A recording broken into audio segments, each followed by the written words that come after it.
steering wheel restoration. Here we have a mini Moke steering wheel, and this came in with some damage on the top half here, and it had been restored previously, been painted and etch primed, and the paint had worn through.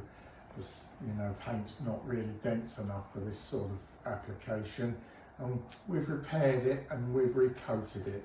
We've also polished the horn bezel there and a little bit on the horn push. But that's a 1965, I believe, Mini Moke.